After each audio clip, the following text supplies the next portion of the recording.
Hi, this is Marty once again and welcome to my channel.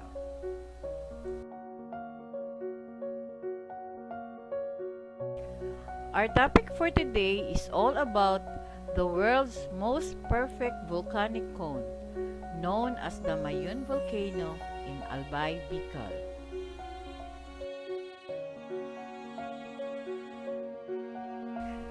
Mount Mayon is both a stunner and a killer, renowned for its beauty as it is feared for its destructiveness.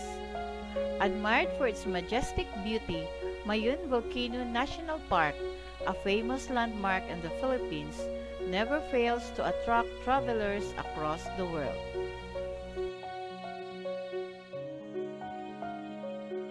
The country's most active volcano is named after a mythological fairy.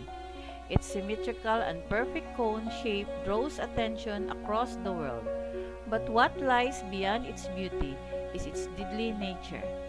An enormous chamber churning with molten rock and toxic gas that could blow any time.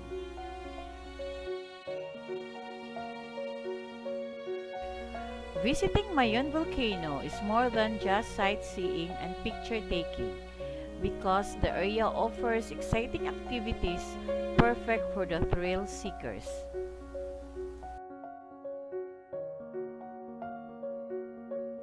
The Mayon Volcano is situated in the southern part of the main island of Luzon, Albay Province. Towering at a height of 8,077 feet above sea level, it is known for its perfectly conical shape, whose natural beauty has inspired a number of legends and art.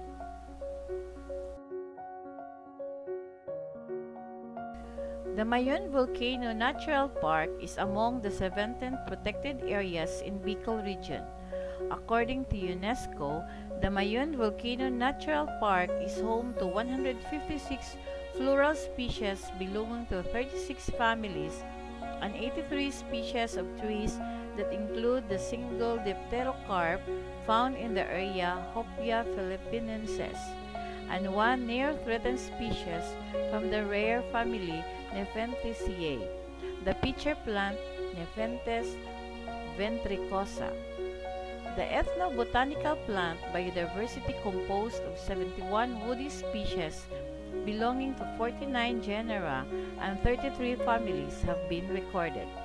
Many are endemic while others are indigenous.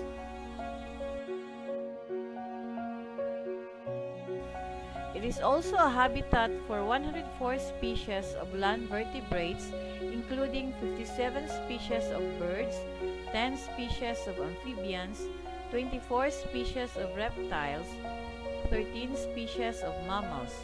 Of the 13 mammal species, 7 are endemic, of which 3 are listed as vulnerable: the Philippine brown deer, Philippine warty pig, and the giant golden crown flying fox. The bird fauna includes 37 endemic species, with 3 species listed in the IUCN Red List: the nearly threatened Luzon bleeding heart, vulnerable Philippine eagle owl, and critically endangered Philippine cockatoo.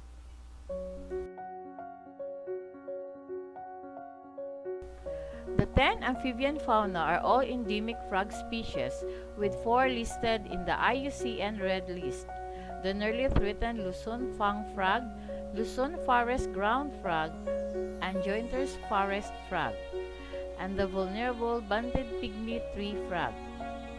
The Mayon Volcano Natural Park also houses 1 endemic butterfly, 7 endemic stick insects, and 9 endemic spiders in the registered insects and arachnid fauna.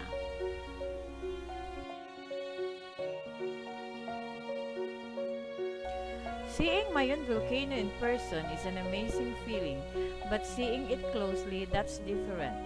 If you're up for an adventure, you can hike and trek Mayon Volcano to see it closely. There are two trails you can take, Buyuhan Trail and Muang Trail. And take note, the hike could take about 2 days. But before you hike this mountain, you should first contact the Department of Tourism office in Legazpi City. Thank you very much for watching. Please don't forget to like, comment, and subscribe.